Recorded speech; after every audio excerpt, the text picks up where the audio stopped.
என் தங்கப்பிள்ளையே, உன்னுடைய வீட்டில் பணம் வைக்கின்ற பீரோவில் நீ வைத்திருக்கின்ற இந்த 5 பொருட்களினால் லக்ஷ்மி தாயானவள் அங்கே தங்கியிருக்க முடியாமல் வெளியேறிவிட்டாள்.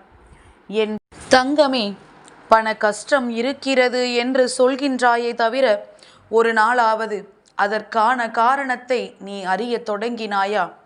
என் தங்கமே, பணம் வருவது கூட தெரியாமல் வீட்டில் செலவு நடக்கின்றது.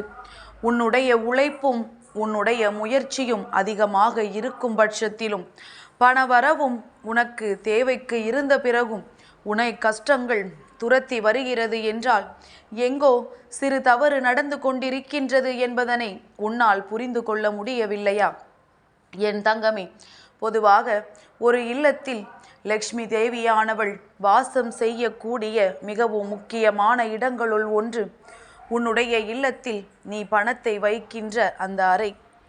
என் தங்கமே, லக்ஷ்மி தாயானவள் அங்கே வாசம் செய்ய வேண்டுமானால் நீ அங்கே வேறு எந்த தவறான பொருட்களையும் வைக்க கூடாதல்லவா? தெய்வம் வந்து செல்கின்ற இடம் என்று தெரிந்துவிட்ட பிறகும் அதை செய்வது நீ தெரிந்தே செய்வாயானால் நிச்சயமாக தெய்வம் எங்கே அங்கே தங்கி இருக்க முயற்சி செய்வார்கள். என் தங்கமே, இன்று உன் அம்மா நான் சொல்கின்ற இந்த விஷயத்தை நீ சரியாக புரிந்து கொள்வாயானால் நிச்சயமாக இந்த தவறை மீண்டும் செய்ய மாட்டாய். இது போன்ற ஒரு தவறு உன்னுடைய வீட்டில் நடப்பதற்கு நீ ஒரு பொழுதும் அனுமதிக்கவும் மாட்டாய்.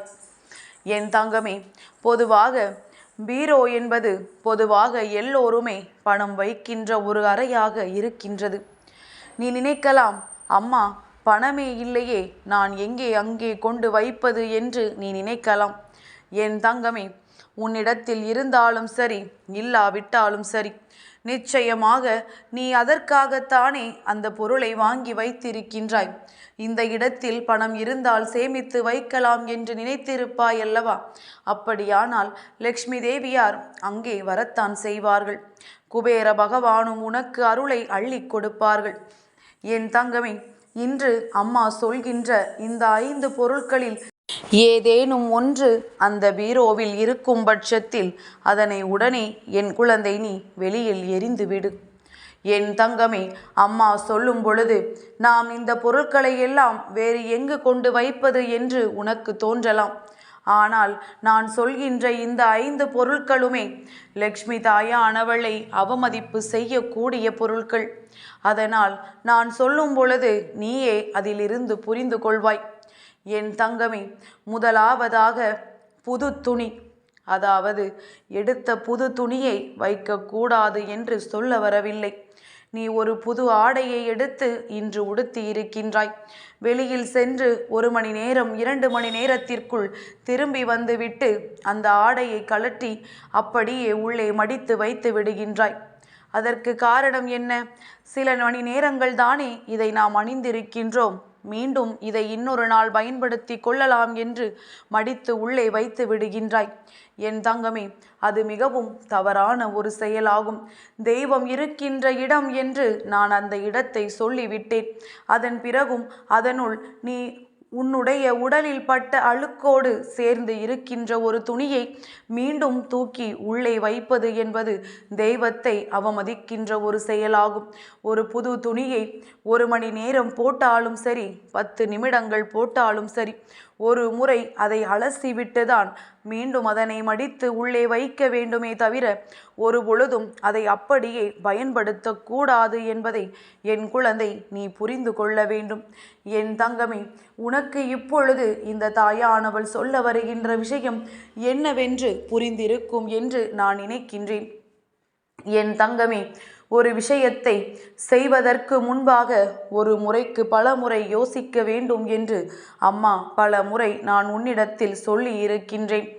உன்மேல் படிந்திருக்கின்ற அழுக்கை நீ உள்ளே தூக்கி வைக்கிறாய் என்றால் தெய்வத்திற்கு அந்த இடத்தில் தங்குவதற்கு மனது வராதல்லவா? அதுபோல பெண்கள் தீட்டு நேரங்களில் பயன்படுத்திய ஆடைகளை அதனுள் வைக்கக்கூடாது.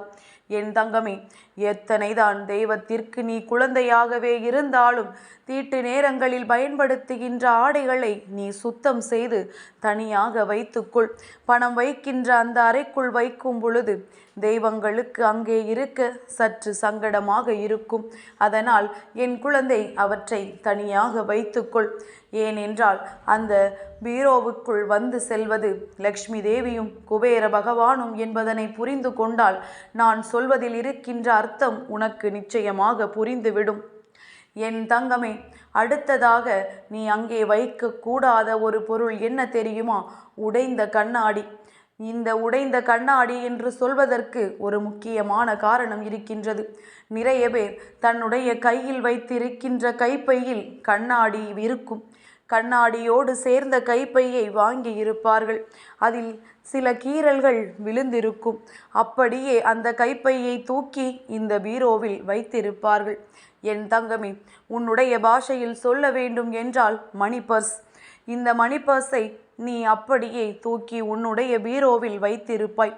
அப்படி வைத்திருக்கும் பொழுது அதில் உடைந்திருக்கின்ற கண்ணாடியானது உன்னுடைய இல்லத்திற்கு வருகின்ற செல்வ வளத்தை தடுத்து நிறுத்தி அப்படியே அனுப்பிவிடும்.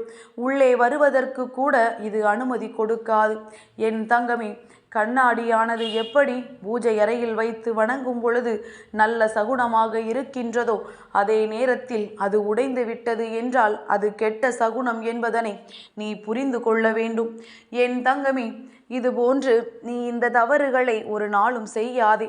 அதுபோல உன்னுடைய அந்த பீரோவில் இருக்கின்ற கண்ணாடி உடைந்து விட்டது, வெளியில் முகம் பார்க்க வைத்திருப்பது உடைந்து விட்டது என்றால் உடனே அதை சரி செய்ய வேண்டும், அல்லது அதனை மாற்றி வேறு வாங்கி வைத்து விட வேண்டும்.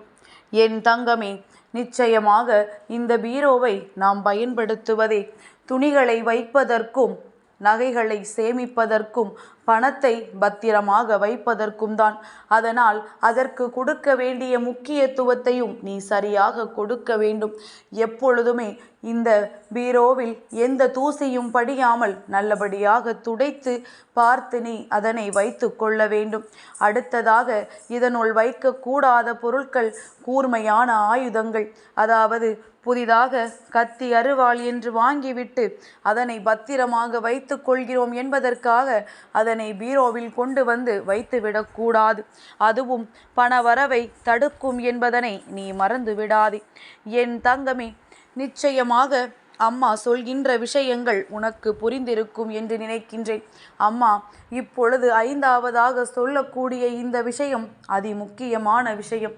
அது என்னவென்றால், என் தங்கமே, உன்னுடைய இல்லத்தில் இருக்கின்ற பீரோவை துறந்தவுடன் அதன் உள்பக்கமாக உன்னுடைய முன்னோர்களின் புகைப்படத்தை வைக்கக்கூடாது.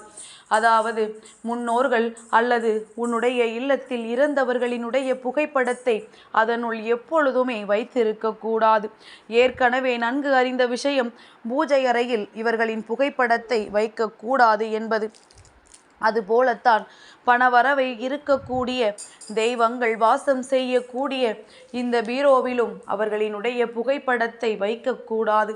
அவர்களை எப்பொழுதுமே நீ தனியாக வைத்துதான் வணங்க வேண்டும். தெய்வங்கள் வாசம் செய்கின்ற இடத்தில் எப்பொழுதுமே நீ வைக்க வேண்டாம். நீ நினைக்கலாம், அம்மா நீ என் இல்லம் முழுவதுமே வாசம் செய்கிறாய் என்றல்லவா நினைத்து கொண்டிருக்கின்றேன். அப்படியானால் அவர்களின் புகைப்படத்தை எங்கும் வைக்க முடியாதா என்று நீ கேட்கலாம். என் தங்கமே, இல்லத்தில் பூஜை அறையில் நிச்சயமாக தெய்வம் வாசம் செய்வார்கள். அதுபோல சில குறிப்பிட்ட பொருட்களில் வாசம் செய்வார்கள். என் தங்கமே, அதனால் நீ அந்த பொருட்களில் ஒன்றான இந்த பீரோவை நீ நிச்சயமாக அவர்களின் புகைப்படத்தை வைக்காமல் எப்பொழுதும் பார்த்து கொள்ள வேண்டும். என் தங்கமே, நான் சொன்ன விஷயங்கள் உனக்கு புரிந்துவிட்டது என்றால், உன்னுடைய இல்லத்தில் பணம் நிலைத்து நிற்க வேண்டும் என்றால், பணவரவு அதிகரிக்க வேண்டும் என்றால், இந்த 5 பொருட்களும் உன்னுடைய வீட்டில் இந்த பீரோவில் இருக்கிறது என்றால் உடனே அதனை அப்புறப்படுத்து. உன் வாழ்க்கையில் உனக்கு நல்லது நிச்சயமாக நடக்கும். வெற்றி என்பது உன்னை தேடி ஓடோடி வரும். உன்னுடைய உழைப்பிற்கு இன்னமும் பலன் அதிகமாக கிடைக்கும். வருகின்ற பணம் ஒரு நாளும் உன் கையை விட்டு செல்லாது. தேவையில்லாத காரணங்களுக்காக உனக்கு செலவு வந்து கொண்டே இருக்காது. காரண காரியம் இல்லாமல் வாழ்க்கையில் எதுவுமே நடக்காது என்பதனை நீ புரிந்து கொண்டால் இன்று நான் சொல்கின்ற விஷயம் உன் வாழ்க்கையில் மிக பெரிய பலன்களை உனக்கு கொடுக்கப் போகின்றது. என் தங்கப்பிள்ளைக்கு இந்த வராகி அம்மாவினுடைய ஆசீர்வாதங்கள் எப்பொழுதும் உண்டு.